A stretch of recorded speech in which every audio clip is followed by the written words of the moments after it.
এটি হচ্ছে বেগুনের ডগা এবং ফল ছিদ্রকারী পোকার আক্রমণ। বেগুনের ডগা এবং ফল ছিদ্রকারী পোকা দমনের ক্ষেত্রে আপনাদের কয়েকটি পদ্ধতি অবলম্বন করতে হবে।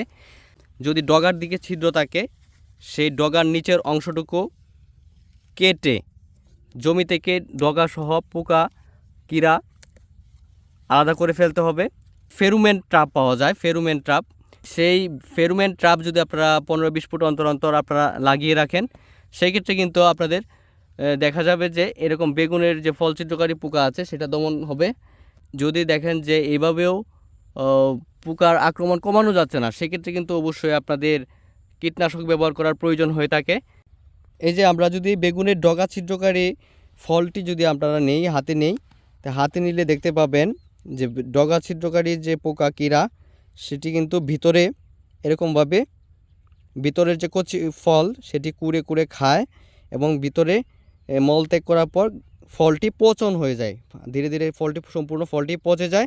তো আপনারা চেষ্টা করবেন এই বেগুনের ডগা এবং ফল ছিদ্রকারী পোকা দমনের জন্য আপনারা অবশ্যই ভলিউম ফ্লেক্সি ব্যবহার করতে পারেন, অথবা মানিক প্লাস সুরেট একসাথে মিক্স করে গাছে যদি স্প্রে করেন তাহলে এই ডগা ছিদ্রকারী পোকা অনেকটাই কমে যাবে।